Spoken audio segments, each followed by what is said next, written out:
Lucas capítulo 21. Leeré desde el versículo 20. Pero cuando viereis a Jerusalén rodeada de ejércitos, sabed entonces que su destrucción ha llegado. Entonces los que estén en Judea, huyan a los montes. Y los que en medio de ella, váyanse. Y los que estén en los campos, no entren en ella. Porque estos son días de retribución, para que se cumplan todas las cosas que están escritas. Ahora el versículo 24. Y caerán a filo de espada, y serán llevados cautivos a todas las naciones.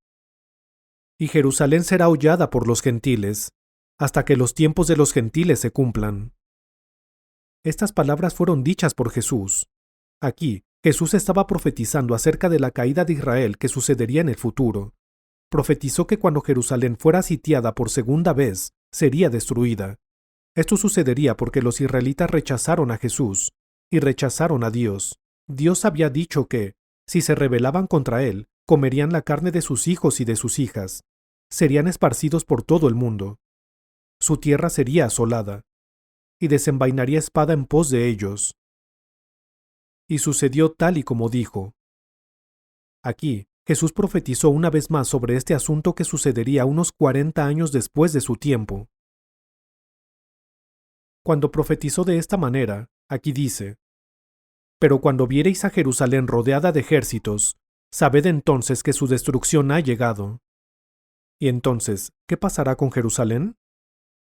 Y caerán a filo de espada, y serán llevados cautivos a todas las naciones.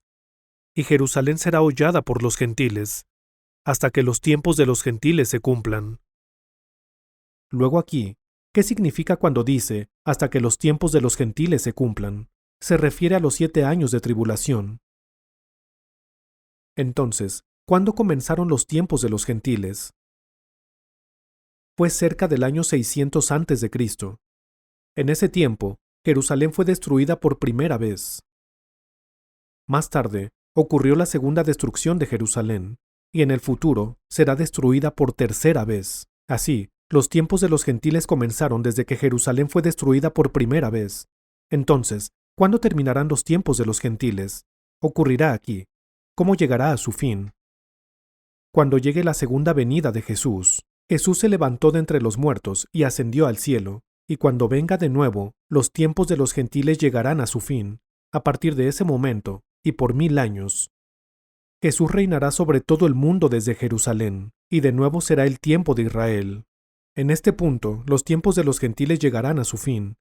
Y aquí, en el versículo 24, dice: Y caerán a filo de espada, y serán llevados cautivos a todas las naciones, y serán llevados cautivos a todas las naciones. Fueron llevados cautivos en el año 70 después de Cristo, y Jerusalén será hollada por los gentiles, hasta que los tiempos de los gentiles se cumplan. Como lo mencioné hace un momento, en 1967, Israel recuperó Jerusalén. Jerusalén le fue devuelta a Israel. Antes de ese tiempo, Jordania, conocida entonces como Transjordania, había invadido el este de Jerusalén, incluyendo la ciudad vieja, donde hace mucho tiempo se ubicaba el templo. Pero en 1967, el ejército israelí recuperó Jerusalén. Podrían pensar que esto marcaría el fin de los tiempos de los gentiles, pero no fue así. Permítanme explicarles por qué. Justo en medio de Jerusalén está el lugar donde Salomón edificó el templo. También es llamado el Monte Sión. Ese es el lugar en donde el templo de Salomón fue construido. Pero hoy en día se encuentran 2 mezquitas allí. Las 2 mezquitas que actualmente se encuentran allí son la mezquita de Al-Aqsa y la mezquita de Omar. Pero cuando estas mezquitas sean totalmente destruidas y el templo de Jerusalén sea reconstruido, el territorio verdaderamente caerá en posesión de Israel. Las preparaciones para construir el templo están en marcha, pero las mezquitas aún no han sido destruidas.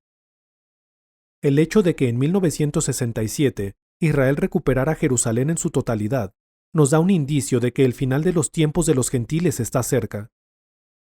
Hay otro punto que podemos considerar aquí. Los israelitas están regresando a su tierra. ¿Qué significa el hecho de que los israelitas estén regresando a su patria? significa que ya casi llega el tiempo del regreso de Jesucristo a este mundo. Llegará el tiempo para que Jesús reine, un tiempo de perfecta paz, donde ya no habrá pecado. En este momento, el actual tiempo de pecado llegará a su fin. Así que, el regreso de los israelitas a su tierra es un acontecimiento realmente importante. No es un asunto trivial. Israel se ha convertido en una nación independiente, pero aún hay muchos israelitas esparcidos por todo el mundo. No conozco las cifras exactas, pero actualmente hay cerca de 6 millones de judíos viviendo en Estados Unidos, y todavía hay muchos viviendo en Sudamérica. Muchos de los que estaban viviendo en Rusia ya regresaron.